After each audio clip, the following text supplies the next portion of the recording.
అసెంబ్లీలో బాలకృష్ణ చేసిన వ్యాఖ్యలపై పొలిటికల్ సర్కిల్స్ లో చర్చ జరుగుతోంది. మాజీ సీఎం జగన్ పై మెగాస్టార్ చిరంజీవిని టార్గెట్ చేశారు. మంత్రి కందుల దుర్గేష్ పైన సీరియస్ అయ్యారు.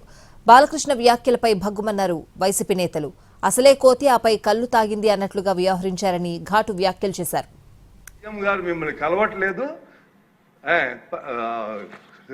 సినిమాటోగ్రఫీ మంత్రి వచ్చి మీకు చెప్తారన్నారు. అప్పుడు చిరంజీవి గారు కొంచెం గట్టిగానే ఏంటి మీరు పిలిస్తే మేము వీళ్ళందరినీ తీసుకొస్తే ఆయన రానంటారంటే వచ్చారు. వస్తే ఆయన మంచిగా పెద్దగా ఆయన ఒక రిక్వెస్ట్ చేస్తే, ఒక నిమిషం మీరు తండ్రి లాంటి వాళ్ళు సినిమా ఇండస్ట్రీని జాగ్రత్తగా చూసుకోవాలి, అది బయటికి రిలీజ్ చేస్తే ఎంత అవమానం చేశారని. అప్పుడు అందరూ ఇండస్ట్రీ కలవడానికి వెళ్ళినప్పుడు సైకో గారిని చిరంజీవి గారు గట్టిగా అడిగితే అప్పుడు ఈయన వచ్చాడంది అబద్ధం. గట్టిగా ఎవరు అడగలేదు. అక్కడ మీరు అన్నారు ఇందాక బాలకృష్ణకి బాధ ఏంటంటే ఇప్పటికే చచ్చిపోతున్నాడు బాలకృష్ణ. పవన్ కళ్యాణ్ ఉప ముఖ్యమంత్రిగా హెలికాప్టర్లో విమానాల్లో తిరుగుతాం, వాళ్ళ బావ ఒంగి నమస్కారాలు పెడతాం. ముఖ్యమంత్రితో సమానంగా జామర్లు ఉన్న కారు, ముందు ఒక 3 పోలీస్ కార్లు, వెనక ఒక 10 పోలీస్ కార్లు.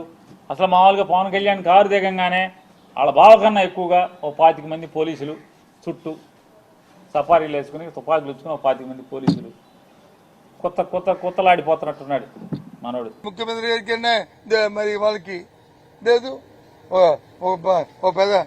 పెద్ద ఆయన మరి చంద్రబాబు గారు అయినా వాళ్ళకి వచ్చి, ఒక మాజీ కేంద్ర మంత్రి అయినా వాళ్ళకి వచ్చి లేదు.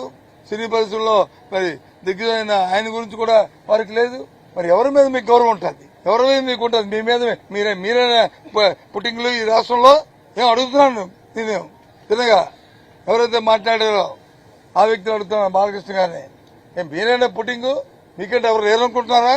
దేంట్లో మీరు ఎక్కువ ఏంటి మీ అహమ్మాం? ఆయన మరి ఏమన్నా మ్యాన్షన్ హౌస్ 2 మింగొచ్చాడేమో మరి నాకు తెలియదు. చాలా దౌర్భాగ్యంగా శాసనసభలో ఆ విధంగా ఎవరు మాట్లాడరు, బయట కూడా ఆ విధంగా మాట్లాడరు.